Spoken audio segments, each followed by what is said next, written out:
All right, here we go. Back again. Doing this Periscope thing. Let's see if anybody joins in. I know it's kind of late at night, maybe even a little bit later than when we have normally done these in the past, but I had Blues hockey and Mizzou basketball to watch tonight. Both of those were going on at kind of the same time. For anybody who's fans of both teams, Mizzou basketball didn't go so well. Blues won again, though. That's 5 in a row for them, so good for the Blues. But we're not here to talk about Mizzou. We're not here to talk about the Blues. We're going to talk about some Cardinal baseball because spring training just getting underway, and of course we've already got plenty of news from the first couple of days of spring training, and not really any good news, mostly bad news for the Cardinals. Alex Reyes is the big number one story going on. Tommy John surgery, he's out for the entire season, and that definitely, from the very beginning, changes the plans that the Cardinals can have with reference to their starting rotation. Looks like we've got people rolling in here. If you've got questions, go ahead and feel free to post them. I'm going to start out talking about Alex Reyes, and then we'll kind of see where this thing rolls, and you can ask your other Cardinals-related questions. But Reyes is definitely the biggest topic of the day, of the week, and of the next couple of weeks as the season approaches, because most people had him penciled into the starting rotation, but not only that, they thought by the time that we had October roll around, Alex Reyes was going to be like your number 2, your number 3 starter, one of the guys that you'd put into a playoff rotation and feel really good about it. Everybody was excited to see what he could do in his first full year, whether he started in the bullpen or started off as a starting pitcher. Whatever the case was going to be, Alex Reyes was going to be a major part of what the Cardinals were trying to do this year. And I know on Twitter over the last couple of days we've seen the battle of the pitches that STL Cup of Joe and Cardinals Gifts have put together, pitting the pitches of Carlos Martinez and Alex Reyes up against each other. And that has been really exciting to watch, just kind of remember some of the really amazing pitches both of those guys have. Unfortunately, though, we're not going to get to see Alex Reyes back in action with those amazing fastballs, 100 miles per hour, and the biting curveballs. That's going to be a while. So now where do the Cardinals go from here? I see already some Jose Quintana talk, and that's probably not something that's going to really work out. I'll get into that in a minute, but where do the Cardinals go immediately from here? They've got to figure out who the number 5 starter is going to be. Michael Wacha is now going to have every opportunity to claim that 5th spot. He was going to kind of be the incumbent guy anyway, and I think if he would have had a good spring, it would have made things difficult on Mozeliak and Matheny to not put him in the rotation just because he's a guy that's been there for multiple years, and they don't want to give him a demotion necessarily that he hasn't earned. The reason he was out of the rotation last year was mostly for injury reasons, and then he started being ineffective. I think those things kind of piled on to one another, and that's why you saw Wacha have the troubles that he did. But if he's fully strong and fully healthy, he's going to have every opportunity to claim that 5th spot in the rotation. But I know that there's a lot of people who hear that and they're going to scoff because what are the odds that Michael Wacha is going to be fully healthy? We haven't seen it in a couple of years now. Really, since the first half of 2015 when he earned an All-Star selection, we haven't seen vintage Michael Wacha, and so there's really no telling what he's going to be when he comes back this season. We'll see in spring training kind of what he can do, but other options have got to be on the table for the Cardinals. Now, you've got Luke Weaver, who was rushed through the system last year. He's going to get his opportunity in spring to kind of prove himself. I don't think he's quite ready yet, though. He had really good numbers in Springfield and then had one start in Memphis. Went to the major leagues and ran into a little bit of trouble. Didn't really go very deep into games, and so I think some more seasoning for Luke Weaver would be good, so you don't necessarily want to count on him.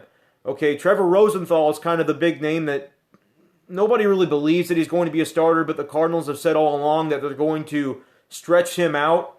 Yes, I will be involved in the Kilcoyne and Marlowe show coming up on Monday as their board operator. We'll see how involved they'll have me be, but excited about that. Anyway, as far as Rosenthal is concerned, does anybody really believe that he's going to be able to be stretched out to be a starting pitcher? People say, does he have a third pitch? We've seen the fastball, we've seen the changeup from him. Does Rosenthal have any more? I don't know that he's ever needed that third pitch in the bullpen role that he's been in. He's been a starter way back in his minor league days, and so he probably has some other things that he's able to do that we haven't seen in his short stints as a reliever. So I have no doubt that Rosenthal can probably accommodate his pitches to a starter's mentality, but he's had enough trouble coming out of the bullpen getting through innings, I should say. 20 pitches, 25 pitches just to get through one inning. That's not going to fly as a starting pitcher. So I don't know that the Rosenthal thing is an answer either. But between him, Waka, and Weaver, who I feel are the top three options, I saw some about Tyler Lyons. He's still out with the knee injury. He's going to be about a month behind everybody else. Marco Gonzalez is coming back from Tommy John, and so we really don't know what his status is going to be, how much he's going to be able to do. And I see somebody retweeted, go ahead and share this, retweet this as we get going along, and so perhaps we can get some more people in here and continue to do these every week. My plan is when baseball comes around and we're actually playing real games, going to be doing these almost every day. That's the plan. So if you guys like them, be sure to share them around, and that'll give me some good feedback to know I should keep doing these. As far as outside options on the starting rotation, the Cardinals are probably not going to run out and grab somebody. They're not going to make a big trade. I don't think Jose Quintana is going to happen. If it does happen, maybe it'll happen closer to the trade deadline or something like that. I don't think they're going to go into the season and make a blockbuster deal. Otherwise, they probably already would have done it. Just because Alex Reyes goes down doesn't suddenly mean that they have to go get a guy like Quintana. They have options in their starting rotation. They're not as attractive as Quintana, of course. Doug Fister's another one. That's the one that, if you were looking at going outside the organization, that I would take a flyer on. His ERA was up close to 5 last season, which isn't great. He had a really good season a couple of years ago, and then has had some one-year contracts since then. And so maybe he's not the pitcher that he once was, but the thing for me is that he's going to give you innings. He can throw 180 innings, and they might not be ace-quality innings, but the Cardinals, if they're one starting pitching injury away from really being in some trouble here as far as pitching goes. Say Carlos Martinez goes down. I know that would be like the ultimate press the panic button situation, but we're literally 2 days into spring training right now. There's still time for pitchers to get hurt. I hate to say it, but that's the reality when you look at the Cardinals. Every year somebody gets hurt in spring training. You've got to hope that Alex Reyes is going to be the one casualty this year and then everybody else is going to make it through. But it's not like the starting rotation is without its question marks. You've got Alex Reyes already on the shelf. Carlos Martinez has had shoulder issues in the past. They haven't really cropped up recently, but it's still something to be considered on the back burner. You know what Michael Wacha goes through. Adam Wainwright has had the Tommy John. He's had the Achilles. And maybe one more year removed, he's in a good spot to bounce back.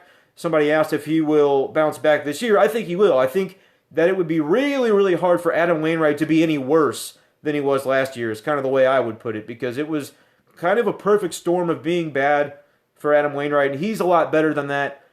He's not going to be the ace that he once was necessarily, but I think he's got a lot more to offer the Cardinals this coming season than what he gave them last year. So as long as he stays healthy, though, they're pitchers we're talking about here, and so it's always a possibility that somebody's going to go down. Lance Lynn is just coming back from Tommy John. You ask what the recovery time for Tommy John is. Normally, it's a little bit over a year. Now, in Lance Lynn's case, he had the surgery in November or so. I believe it was November of the previous year, and so by the end of last year, he was already throwing in some like minor league games, getting some rehab assignments in, but there was no plans for him to return to the major league rotation at the end of last year. Based on him having that surgery in November and then coming back now, he should be fully ready to go. So that was really good timing for his surgery, because you kind of had you know they're going to miss a full season, but then he had the maximum amount of off-season time to kind of build in for his recovery, to where, because there were games to be played for him about 9-10 months after the surgery, that's not normally the case. But because it was for him, he was able to do that and kind of get some game action. Alex Reyes, though, is kind of the prototypical having your surgery in spring training after a long off season of, for some reason, not being able to figure out that the guy was injured. I don't know what the reasoning behind that is. Maybe somebody with a better medical background can explain it to me. But if he already had those injury concerns and knew his arm was hurting in the offseason, why they couldn't have tried to get the MRIs done, whatever, earlier, maybe. I don't really know the answer to that.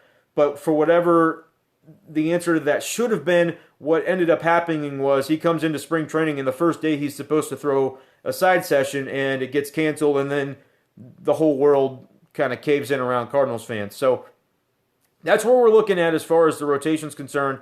I think that Doug Fister would be a fine option. 1-year contract, obviously, you don't want to go any more than that, but a guy like Fister, I was talking to someone earlier today and wondering if a guy like Mark Burley wants to still pitch. He sat out all of last season. I don't know if there's any interest on his side from wanting to come back. Reports late in September of last year were that he doesn't want to come back and he's satisfied with retired life. But those are the kinds of names that I think you'll be thinking right now, where it's a one-year contract, definitely less than $10 million, just to kind of get another guy who can give you innings in case somebody else goes down, which is certainly a possibility for the Cardinals. All right, go ahead and ask your questions now, because I kind of said my piece a little bit about Reyes. If you've got Reyes questions, ask them. If you've got other ones, ask them. Machado or Donaldson in 18, I think Machado would be the better player. And when you look at the Cardinals and where they're situated right now, they're going to need some bats here in the future, and they're going to have to spend on them in a big way. The Cardinals already have good pitching. I'm talking about for the future. I'm counting Reyes in that. I'm counting Carlos Martinez in that. Those are the two guys that are kind of going to anchor things. But you've also got Mike Leake under contract. Whether you like him or not, he's still under contract for like $17 million a year, and so he's going to be around. But I'm really referring to the guys younger, the lower levels of the minor leagues, like your Sandy Alcantara, your Junior Fernandez, even Luke Weaver. You can throw him in there. He's only 21, 22 years old. And so those are the kind of arms that really can be anchoring you 5 to 6, 7, 8 years down the road from this moment. And so I think the Cardinals, as far as their pitching is concerned, based on what they have in the minor leagues and what they have in the major leagues, I think their pitching is going to be in pretty good shape. But you can already see the holes as far as the position players are going, and they're going to have to fill them in a big way. I think third base is probably the number one area that the Cardinals could afford to improve through free agency or trade or whatever. The guy they'd love to have is Nolan Arenado, but a lot of teams would like to have Nolan Arenado. He's a really good player, and so he's probably not somebody that's going to be traded from Colorado unless they really are tanking and having another bad season and you just offer them the world. Colorado has always been kind of difficult to deal with as far as trades go. They typically ask for a lot, so I don't think Arenado is going to be an answer necessarily. But Machado is a guy that's going to be a free agent. If you want to spend on somebody, he's the kind of guy to do it with, because he's going to be a young free agent. He's a great defensive third baseman. He's a great hitter at third base. There's a lot of things that there are to like about Manny Machado. And so if there was one name within the next couple of years that I think the Cardinals could probably and should probably think about pursuing in free agency, it would be him. You've got Matt Carpenter. He's going to fit somewhere. Maybe he'll stick at first base. You ask if they'll go after a third baseman at the deadline. They could. They could go after a guy like Machado if the Orioles are playing badly, or they could really go after Nolan Arenado. I like Arenado better than Machado, and the Cardinals probably do too. But again, the trading cost is going to be pretty steep, and so you don't know if that's going to be able to work out. Will they do it this deadline? I don't know, because you've got Johnny Peralta on an expiring contract, and Jed Jerko's contract is still laying around there, and you've got to figure out where those guys are going to fit. Peralta, don't worry about necessarily, because he's here for this year, and that's it. I would not necessarily expect the Cardinals to be re-signing him, and so you don't have to worry about his money after this year. Matt Carpenter's got to go somewhere, and so maybe he can be the first baseman, or like somebody mentioned, could Matt Adams bump him to third base? There's a lot that can go on, and I know that they've told Carpenter he's the first baseman, but look, if Matt Adams is raking and Johnny Peralta is struggling at the plate and Jed Jerko doesn't catch on at the plate, your best option might be to have Carpenter go back to third base. So it's flexible. It's an open situation. I don't think it's necessarily set in stone that Carpenter's going to be the first baseman all year. But, the Cardinals are probably not trading for Machado or Donaldson, but Machado's going to be a free agent the following season, and that's kind of where I'm looking at. If, say Peralta walks and then they can have Jerko maybe fill in at third base for another year, or they can sign a free agent on a short-term contract and make a bridge to that big free agency year where a guy like Machado is going to become available. Like I said, I think that's the best option. You've got other young players like Diaz, potentially Colton Wong if he can catch on. You've got Fowler for a long while, and you've got Grichuk, Piscotty, those guys to build on.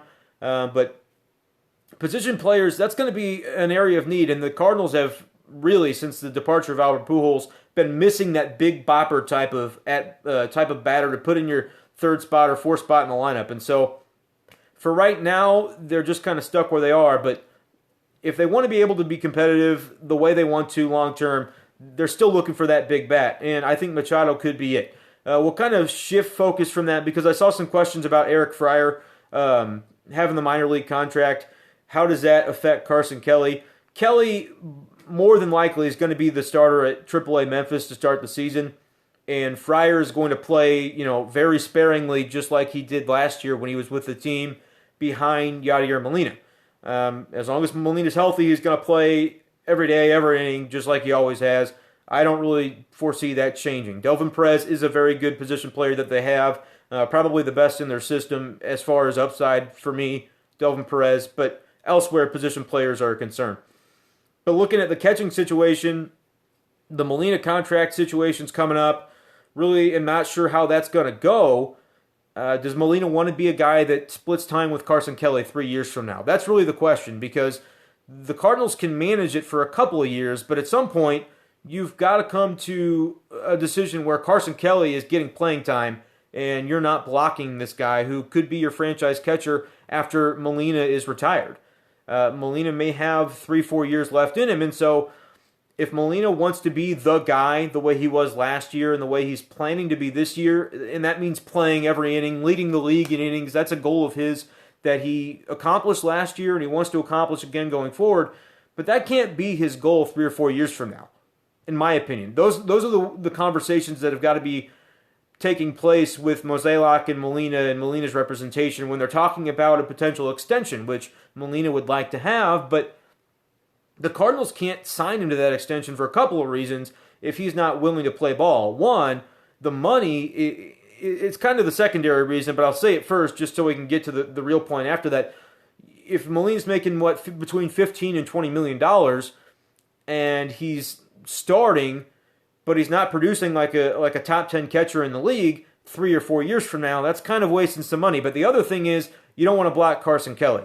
For right now, Kelly's fine in Memphis. I think for this season, even if he spent the whole season down in Memphis for 2017, that's not the end of the world. But by 2018, this guy's got to be on the Major League roster so you can see what he can do.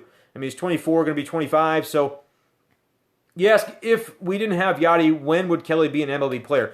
My position is that if, say, Yadier Molina in April gets injured, or in May, June, July, if Molina goes down, if he has a disabled list trip, doesn't matter how long or short it is, Carson Kelly will immediately be called up, and he will immediately be the starting catcher.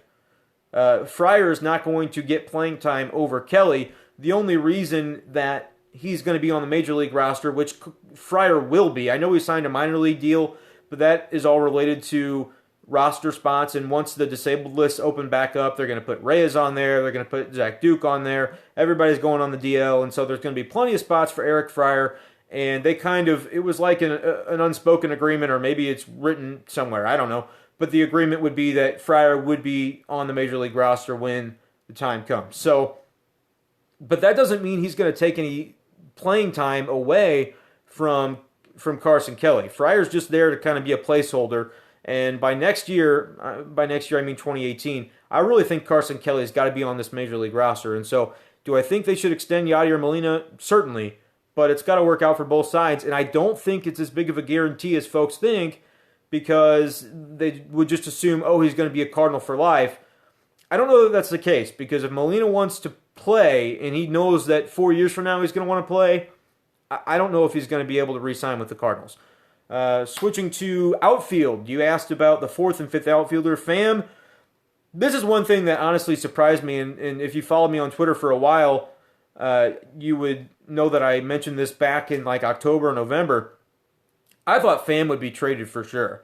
Pham is the one guy who kind of surprised me that he's still on the team, and that's just because Mike Matheny didn't use him really at the end of last year, and so I just thought it would be kind of one of those deals where it's a mutual decision, maybe not mutual, but both sides understand why the decision's happening, that he gets traded and gets an opportunity to play somewhere else.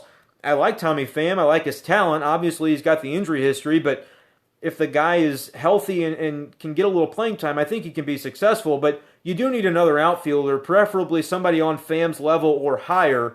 I don't know about Jose Martinez getting that spot. He obviously did a good job in September for the Cardinals, but I don't know. Just think you're one outfield injury away from having one of those guys be an everyday starter.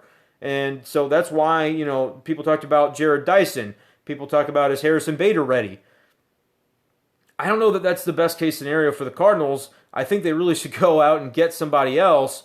Greg Garcia to the outfield. That's another that doesn't bother me as much as the idea of playing Wong in the outfield, because when you look at Wong, the reason you want Colton Wong in the lineup is because he's so good at second base. He's a fine hitter and might become a better hitter, but his defense at second base is the whole point. So if I have one crusade, it's for everybody who doesn't think Colton Wong playing in the outfield is a joke, realize that Colton Wong playing in the outfield is a joke. Brandon Moss wouldn't have been a bad signing. I didn't think so either, especially for the money. Kansas City got a couple of years of control on him for not a very expensive price, and he would have been good for that fourth outfielder role. And the thing that Brandon Moss would have given you is flexibility for when the inevitable big injury happens. Like, you're not asking what's going to happen if Matt Carpenter gets injured, but what happens if Matt Carpenter gets injured? Well, you're relying on Matt Adams, or if you had Brandon Moss, boom, you can plug him in there, and that's just another opportunity for a guy to get hot, which Brandon Moss is more than capable of doing.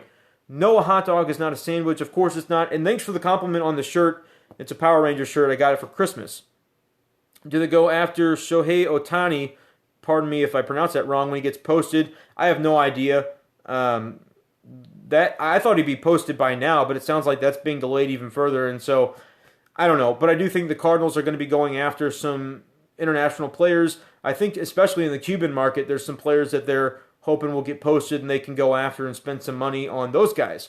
But as far as Ohtani is concerned, I don't know. But it'll be exciting to see him get into the major leagues and see what he'll do, if he'll be a starting pitcher or a relief pitcher or a batter. He'll play the outfield on the days he doesn't pitch. I don't know, kind of interesting to see a dual threat player like Babe Ruth, where he was a pitcher before he was a batter. Be kind of cool to see what this Japanese player could do.